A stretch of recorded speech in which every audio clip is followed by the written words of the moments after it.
Okay, but have you ever stolen anything off of a cart in a hotel? Not a cart, no. No? Have you? No, I think I needed some extra like shampoo or like an extra towel. So I'd kind of like peek out and see if they were on my floor. I think I actually usually ask. I don't think I've ever stolen it.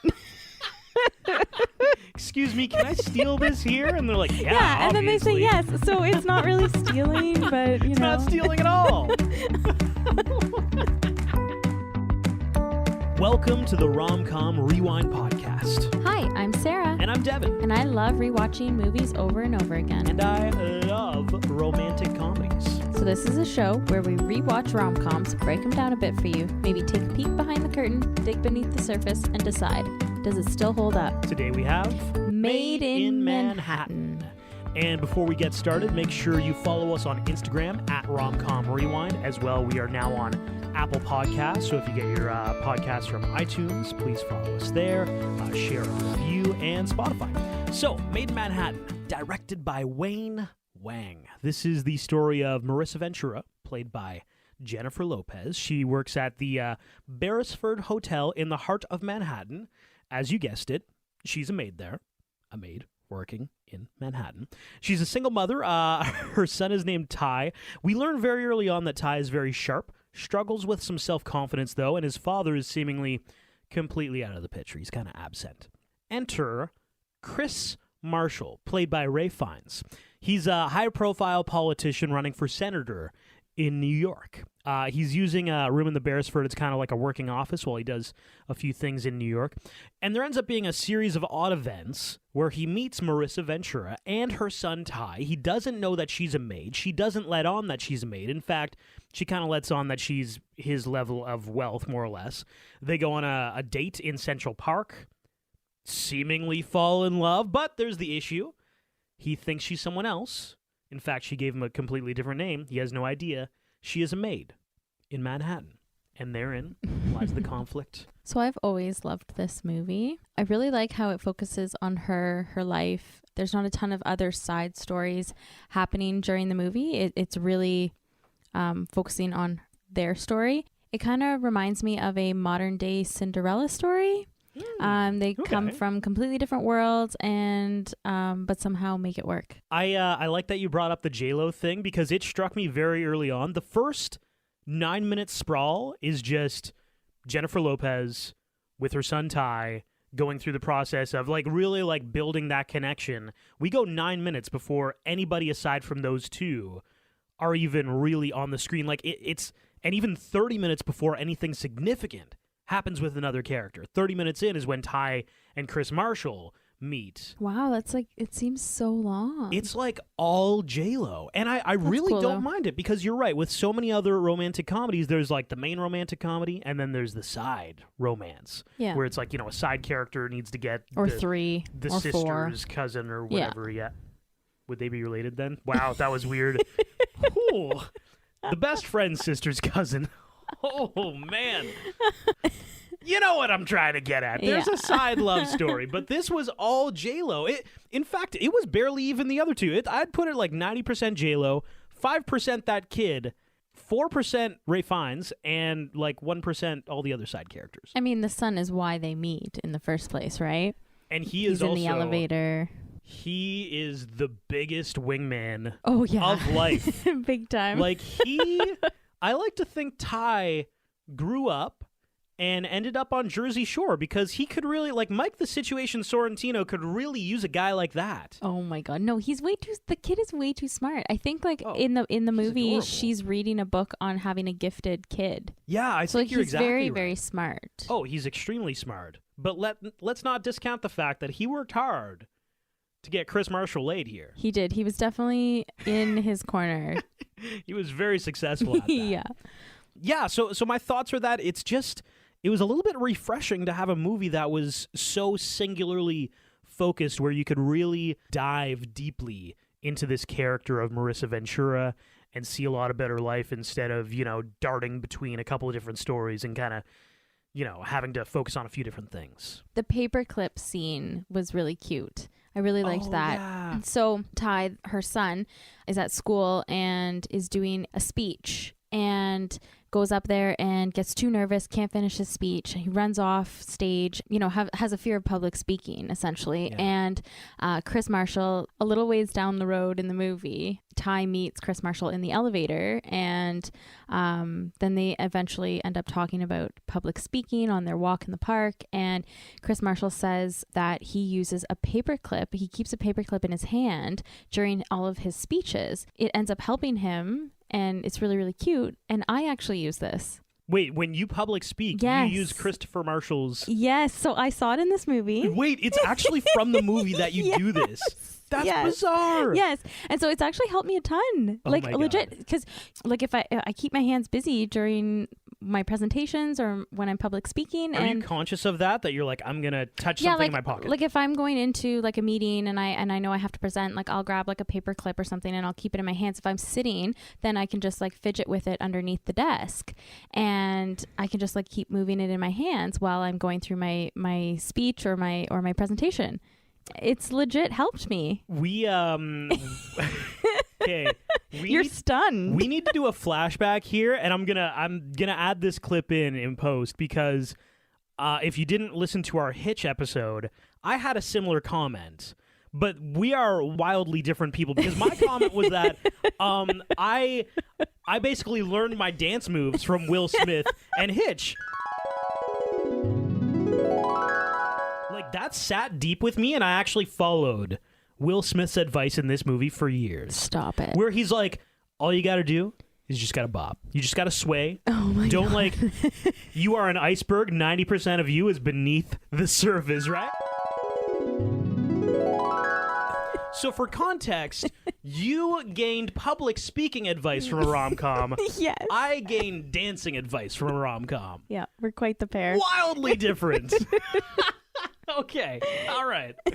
That scene's actually one of my honorable mentions, though. Oh, okay, Like, cool. if you ever want to get an audience, hurt them in their heart, you put a kid on stage and have him bomb and have everybody in the audience laugh. Well, not everybody, but like his fellow students laugh at him. I felt so bad for Ty in that scene. I know, me too. And you see Marissa Ventura come in as this amazing mom, comfort him. I also like that she's like, we're going to do it again, right? And he's like, no. And you can tell that she's like, no, we're going to do it again, kind of thing. Yeah, it's Which going to is happen. good. You got to push him a little bit, but you also have to be loving and understanding and empathetic. And yeah, that's one of my favorite scenes, because I thought it really showed what an amazing mother she was and what a special relationship they had. Yeah, they're very close. This movie is a great example of how bizarre life would be if you were working in a hotel and all the weird shit you would see, because the things we see in this movie are those French bitches who are stealing everything. Okay, but have you ever stolen anything off of a cart in a hotel? Not a cart, no. No? Have you? No, I think I needed some extra like shampoo or like an extra towel, so I'd kind of like peek out and see if they were on my floor. I think I actually usually ask. I don't think I've ever stolen it. Excuse me, can I steal this here? And they're like, yeah, Yeah, and then they say obviously. yes. So it's not really stealing, but It's not stealing at all. Okay, I ask, okay? That is the God. opposite of stealing. That's so you, too. Like, there could be, like, literally nobody around. You'd be like, excuse me? No answer. I'm just going to take this if that's okay. At least I'd ask. So we got the French ladies stealing everything. Yeah, they're Naked great. men. There were 3 penis interactions, I'll call them, Oh, in the first 15 yeah. minutes. I forgot about that. There was the guy who, hilarious, he goes outside his room to grab something and his wife walks him out naked. Yeah. That's the first penis, and I love how it's the security guard and Marissa Ventura just laughing at this moron, like, They're watching. look at this naked guy over here. That would be me if I worked in a hotel. Floor 18. So there was that guy. There was the guy who purposely was naked in front of the maids, which, yes. in retrospect, that's harassment. And You can't do that. And what did they say? Like, oh, nothing to see here. Yeah, they made a joke that his dick was kind of small. And then I'm counting the Charles Marshall dick sighting, which wasn't really one, when he was about to take a pee and Marissa Ventura was like cleaning Chris up the Marshall? washroom. Oh, who did I say? Charles Marshall.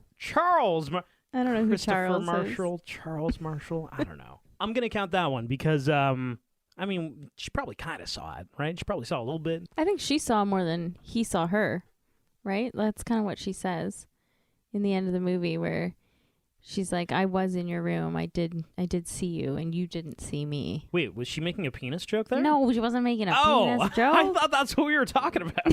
No. Well, she was in the bathroom with him.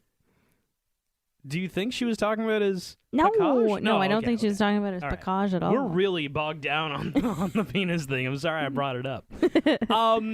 Another thing I'd say is Chris Marshall was definitely taking some swings in this movie. Yes. So this is how the first moment goes down. She's in like the penthouse suite or whatever. She's in Caroline Lane's room, pretending to be Caroline Lane.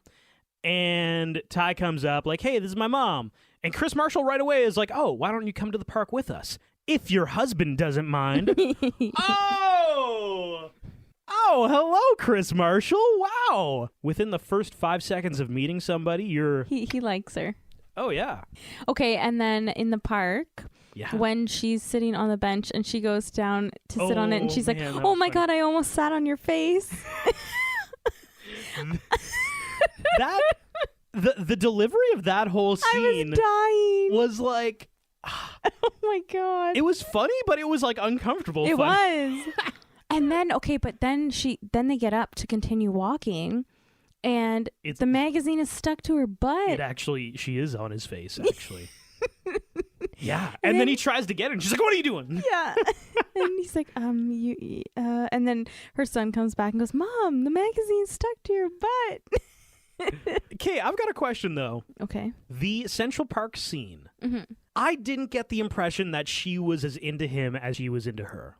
I think because she was still on shift, that she was trying to hide from everyone, making sure, because in that area, there's probably a lot of people, a lot of guests who either have stayed there or are staying there, and people who work there. So she's probably trying to keep a low profile. Yeah. My thing is that if I went on a first date with somebody like that. Yeah. There probably wouldn't be a second. There 100% wouldn't be a second. Yeah. Yeah, I don't know. I just didn't feel... That would be my only critique with this movie, is that Jennifer Lopez's character... Basically, until they banged, I was never like, It's true. She was always hesitant. Yeah, she was always a little too hesitant in my mind. But I will say the kid gets attached real fast, because they go on a walk in the park, and then suddenly at the end of the movie, I think once the story gets out about her being a maid and he finds out and they kind of split, I guess, or whatever, they stop talking, Ty will go to his mom and be like, do you think he misses us? And I'm like, all from one date? Wow. My God, he's helped you with your public speaking, but yeah, that's true. Good God. Kid gets connected pretty quick. Yeah. I think this brought us back to a world where it was still okay to sleep with a maid or a nanny. Now, huge faux pas. Think before this movie came out, or after this movie came out, I should say. Okay. Guys who have been caught cheating with the nanny or maid. Okay, who? Ben Affleck. Okay. Yeah, Jennifer Garner. Wow, Gone. that's okay. Jude Law, who I love, actually. I didn't really even know sad. that. Yeah.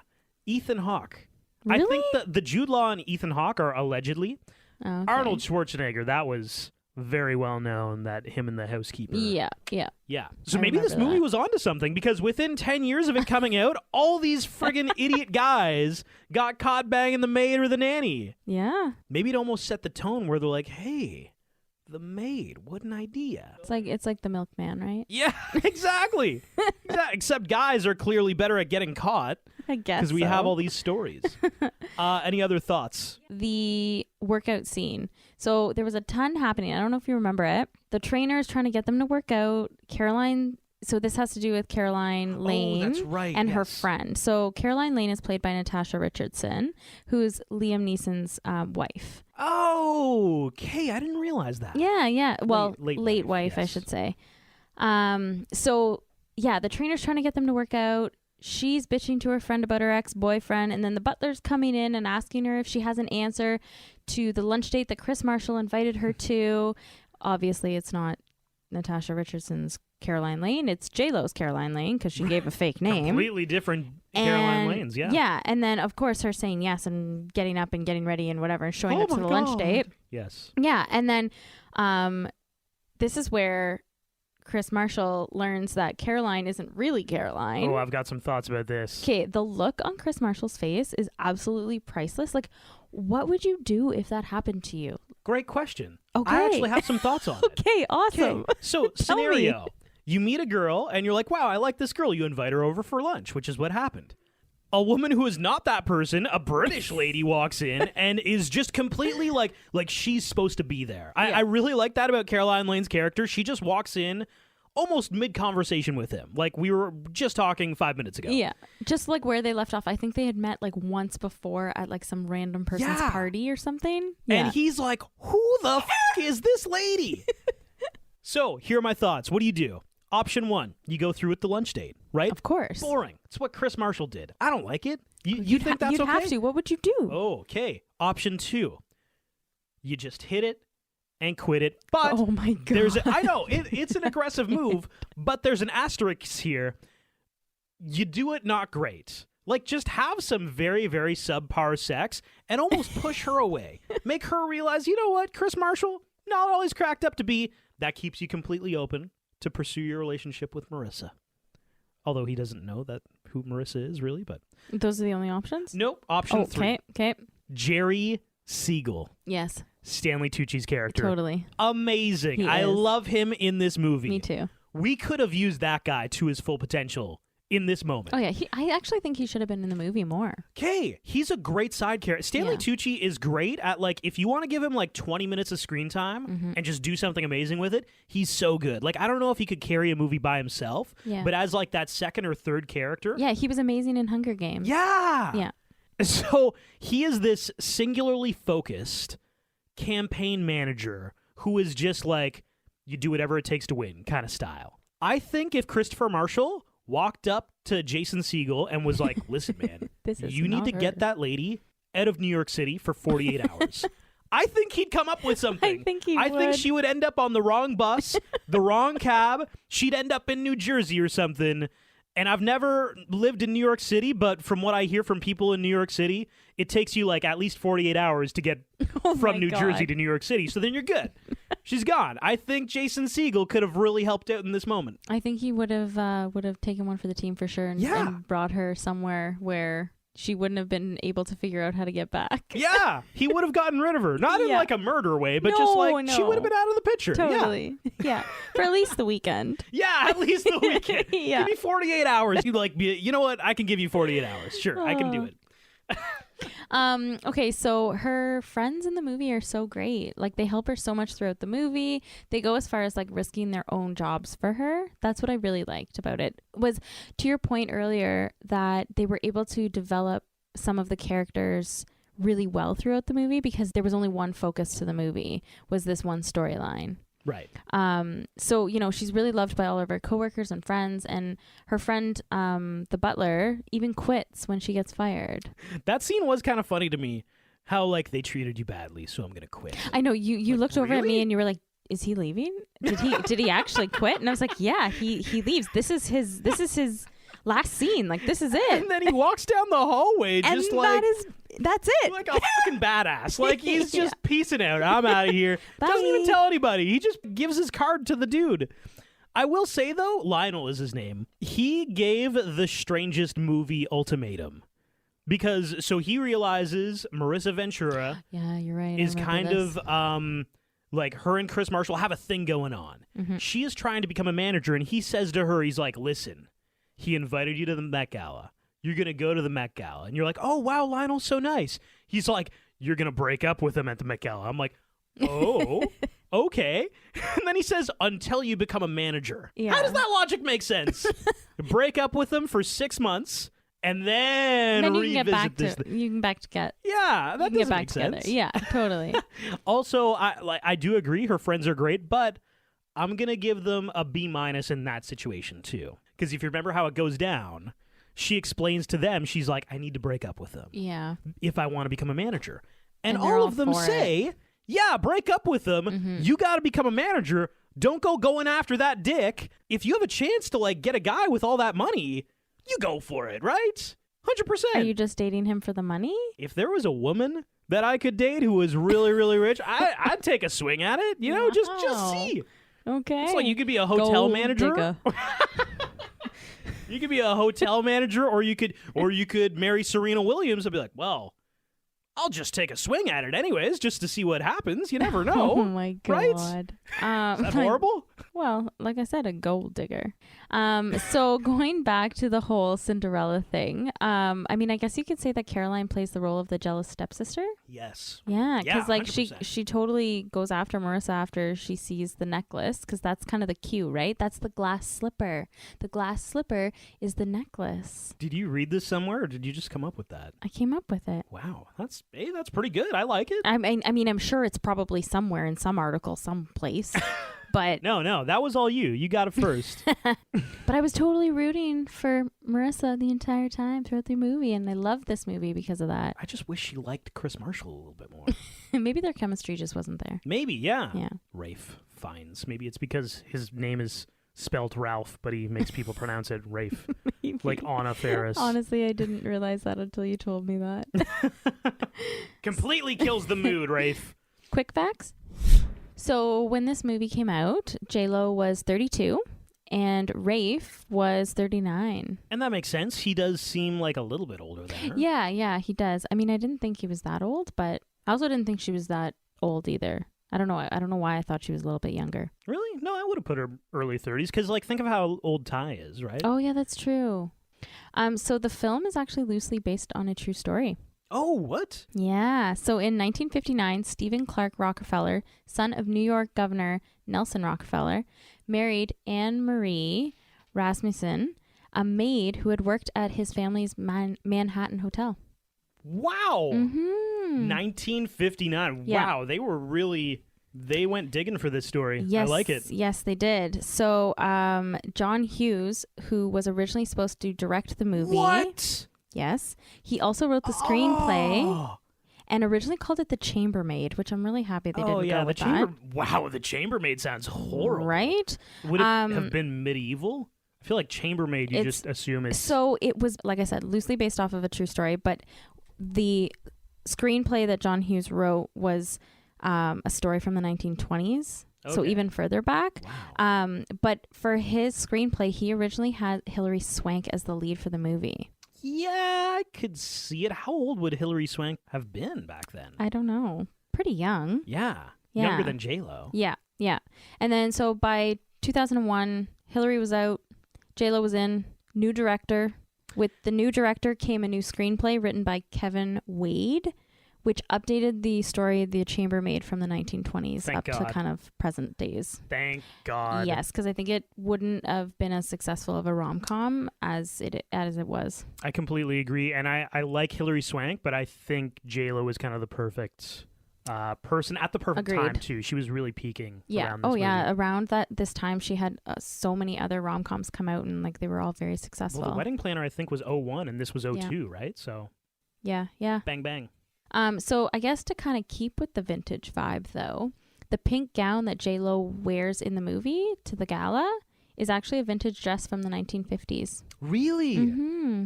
And it's so funny because I have that as my best scene, and one of my comments would be, she is timeless, beautiful. You know what I mean? It's like, she could wear that today, and it would still be like, wow, that's stunning. Yeah, it would definitely be as beautiful as it was. That makes sense. It was from the 1950s? Yeah, 1950s, Wow. yeah. Vintage gown.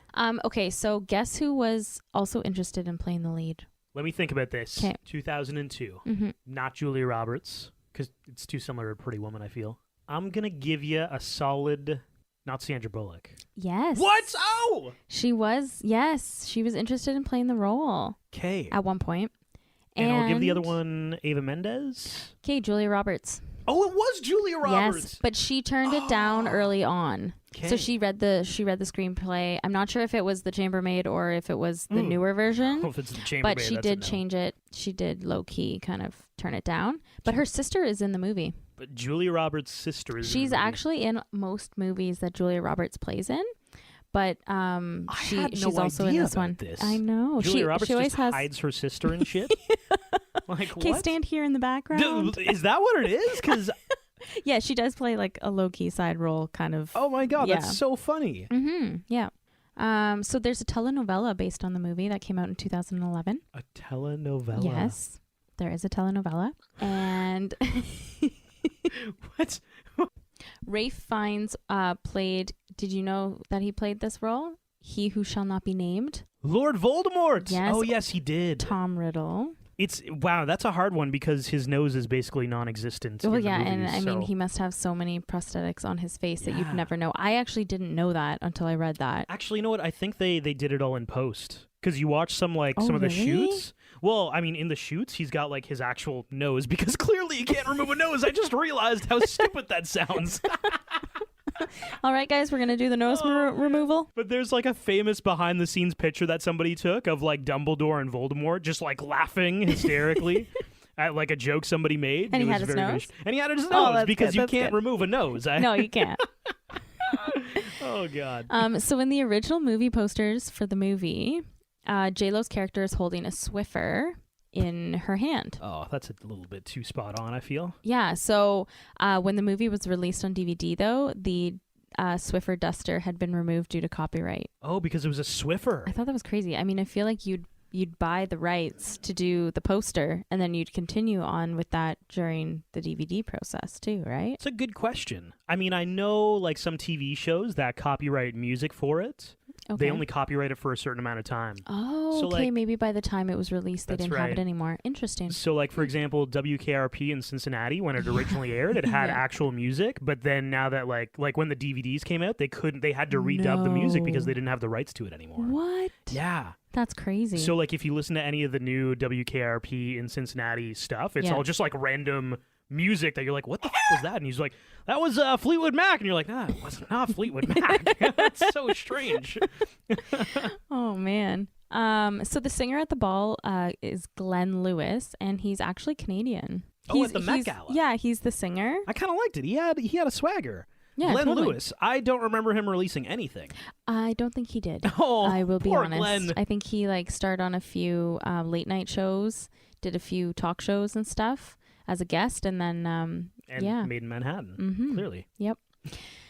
Tyler Posey, who plays J-Lo's son in the movie, Yeah. he goes on to be on the hit MTV series Teen Wolf Oh, interesting. from 2011 to 2017. And I have to say, it's a really good movie. Kind of cheesy, but really, really good. And kind of scary. Although I find a lot of things scary. your level of scary is like I know. not even a 2. It's a 1. embarrassing.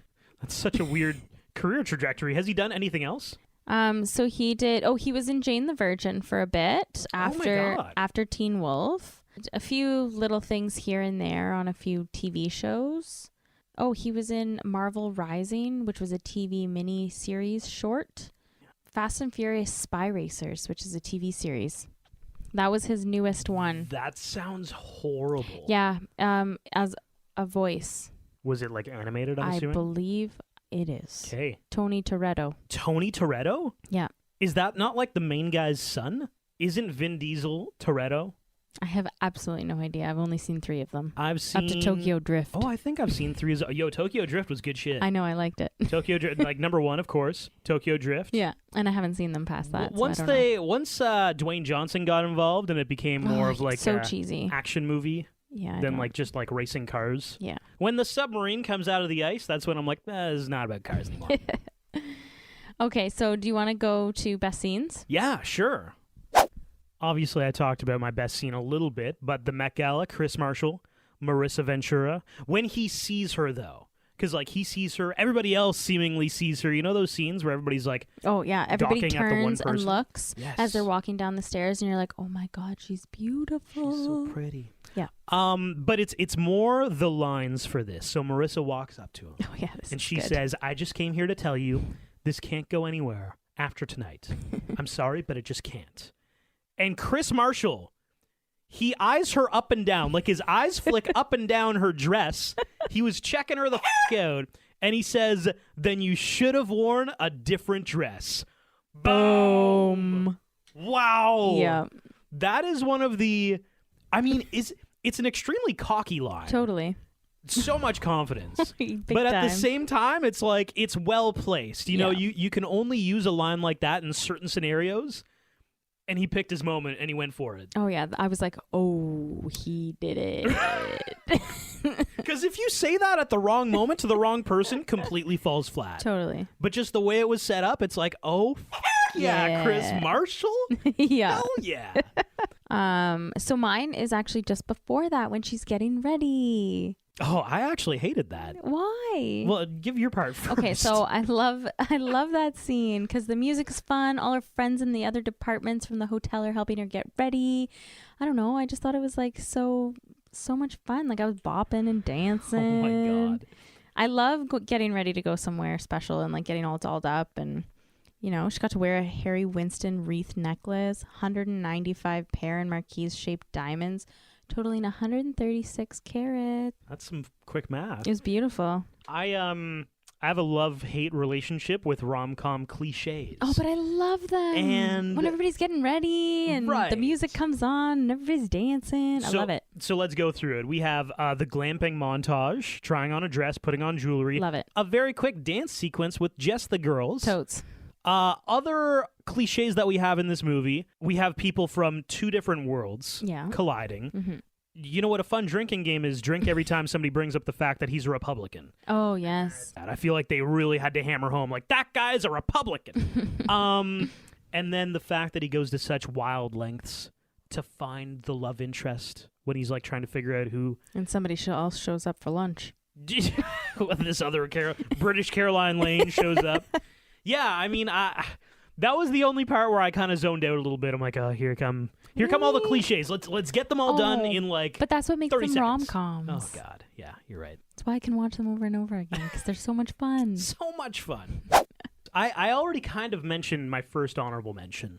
Ty is the greatest wingman. Yes. I mean, not in any rom-com movie, but I actually wrote down a few places he should have ended up because he tried so hard to get Chris Marshall laid. A little bit uncomfortable that it's to his mother. Yeah, I was not going to really dive into so that. Awkward. That's odd. But still, like, he hunts this guy down at a press conference in New York City, asks him a question about forgiveness. So he basically asks his mother's forgiveness for her. And guess what he has in his hands? The paper clip. It's adorable. I know. Then he's like, come on, let's go get you laid, Chris. And he brings him to his mother. Oh, my God. So I'm like, this kid, if you put him in a room with Owen Wilson and Vince Vaughn and get them to go wedding crashing, they will have 100% success rate. Yeah, they'd be amazing. And I already mentioned Mike the Situation Sorrentino from Jersey Shore, DJ Pauly D. He wouldn't fit in, but they'd love him because he would just... Wingman for them. He'd wingman so well. It's true. My honorable mention is Caroline Lane, Natasha Richardson. Really? Yeah. I just thought she was so funny. Like, desperate as all hell.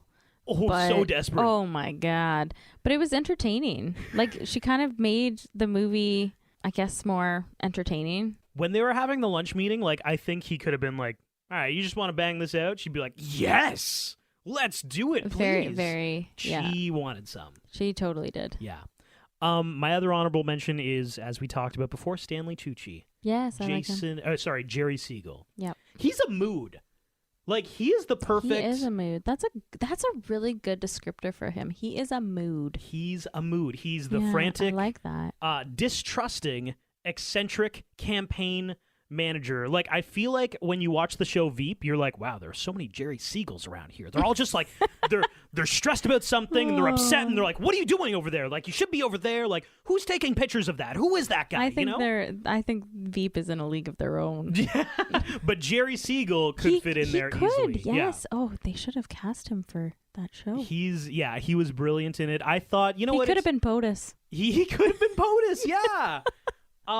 You're right in that I feel like he falls into a similar category of Caroline Lane of just like, we need a little bit of comic relief here. We need a fun, interesting character and like to break things up. Really, really good side characters. Because first off, they're really, really great actors to begin with, and they can hold their own as side characters very strongly. Yeah. So you have J-Lo and you have Rafe as the main characters, and then you have these two really, really strong characters on the side that provide the entertainment that's needed for kind of the side stories, but not real side stories, and it moves the movie along. It helps move the movie along, because otherwise I don't think the movie would have moved along anywhere. Yeah, well, and it's so Jennifer Lopez focused that I think you needed a few characters to help move it along. Just take a couple minutes of screen time every now and then, just to make things fun. Yeah, break it up. Now are we on to the What Should Have Been? What Should Have Beens. What do you have? Okay, so my What Should Have Been is Jerry Siegel. So he's Chris Marshall, campaign manager. He should have ended up with Emily Blunt's character from Devil Wears Prada, named Emily. Because she's the assistant. Okay, but here's the thing. I didn't realize this until after I had decided that they would be a really good pair. Is that he's actually in Devil Wears Prada. What? Yes! I haven't watched that movie in so long. Okay, so he's an assistant to Miranda Priestley's Meryl Streep. Wait, hold on. You're telling me that Stanley Tucci plays a side character in this other movie? Yes. What? Yes. Okay, so I was like, oh my God. Honestly, like Jerry Siegel, he's going to be perfect with Emily Blunt's character in Devil Wears Prada. Emily, oddly enough named. Yeah. They're going to be perfect together. And then I looked on the cast list and I was like, oh He's my there. God, he's there as one of the assistants in the movie. I was like, come on. I mean, obviously he plays very different characters in both movies, but I'm still sticking with it. When you first said he should end up with Emily Blunt, just because I'm so into A Quiet Place 2, it's been delayed, that I thought you were going to say that character. No. Like, oh, that's horrible. I've never seen it. It's too scary. Yeah, it's horrible. It's a great movie, but that would be very, very intense. My What Should Have Been, Caroline Lane. So she's stuck up, divorced, uncomfortably desperate. She's rich. British lady, rich. She should be with, do you remember Liam Hemsworth's character in Isn't It Romantic? Yes. Because that's really good. His whole deal was like, I'm rich. We're going to spend the rest of our lives in lavish mansions, hotels around the world. You won't have a job because you won't need a job because you have me, and I'm rich. Rebel Wilson's character in that movie didn't like the whole, so I'm just going to be like a trophy wife for the rest of my life. She didn't like that. I think Caroline Lane would love it. I think you're right. I think she would be so down for that. Yeah. And Liam Hemsworth is gorgeous. He is. He really is. Wow, so you like that What Should Have Been. Normally you crap all over my What Should Have Been. No, I like it. I like it. I still think Julia Roberts and Gordon Ramsay should be together anyways. Nah. Thirst Factor. Okay, well, it's J-Lo. Hello. Well, hello. Yeah, that's easy. I mean, I kind of mentioned that when this movie came out, she was really reaching the upper echelon of everything. Yeah. Music, acting. She's as close to a 10 out of 10 as you can get. I'd agree. I'm going to drop her down to 0.5 just because... I was going to say 9.5. Yeah, 9.5 just because I never really felt like she was totally into Chris Marshall until they were having sex. Well, really until the sex scene happened. Which was almost at the end anyway. Yeah, it was very close to the end. Which, shout out to the director for how hilariously cliche that was. Because it's like they kiss in like a random, like nobody's in this courtyard for whatever. It's outside the Met Gala. How is nobody around? They kiss in this courtyard. It pans out to like the sky. The next thing we see is him touching her face and lips. It was so cheesy. And and it's so cheesy. And they're in his bedroom. Yeah. It's like, how did this happen so fast? They got there so quickly. It's difficult getting a girl back to your place, and I feel like no rom-com ever acknowledges it. Like, you wait at least 5 to 10 minutes for an Uber or a cab, then there's at least like a 15-minute cab ride. It's all mostly uncomfortable. But he's rich. And he probably has a driver. Oh, that's right. He'd have a driver. Shit. Yeah. They probably took a limo to the gala. That's a good point. Mm-hmm. Well, he did, and he just got it to pick them up. Yeah. Thirst factor on him. I have a few things to say about him. Oh, I like him. I liked him. I'd say like 7.5. Oh, 7.5 isn't that great. It's like average. You'd call him average. Okay, so average. For like a rom-com act. Yeah. It's pretty average. Okay, because I think his confidence is a lot more attractive than his face and body. No offense. I would agree. Okay. Yeah, I think he wins on the directness of, I'm going to tell you how I feel. He's That's a good just actor. The way I am. Oh my God, he's a great actor because he's British and he's pulling off That's the why. American accent. Although sometimes he does kind of have like a nasally dad voice. There's one time where like I think somebody knocks on the door. He's like, "I'm coming," and I'm like, "Wow, he sounds so Like a dad. there." But then I'm like, he's a British actor. I'll cut him some slack, you know? So yeah, I'd give him a 7. I'd give him a 6 on the looks, an 8 on the personality. Okay. Overall rating on the movie. This is a movie that, like, I'm not gonna run to rewatch it again, but I'm glad we rewatched it, and Yeah. I feel like it's so different than a lot of other rom-coms, and I feel like I forget that. Like, I forget that it's really a J-Lo movie. J-Lo is the star of this movie, and even Chris Marshall, Ty, Carolyn Lane, all these other, they are really all side characters. Even the love interest, it's all about her, and I kind of like that. It's a little bit refreshing. I would agree. Yeah, I'd give it like a 8.5 rewatchability. Okay, I give it an 8. Oh, Oh, we'll settle for an 8.25 then. sounds good. Okay, well, this has been the Rom-Com Rewind podcast of Maid in Manhattan. Check us out on Apple. We're on iTunes now, as well as Spotify. Give us a follow. We've got a lot of fun conversations going on our Instagram at Romcom Rewind. And yeah, join us. Thanks for listening.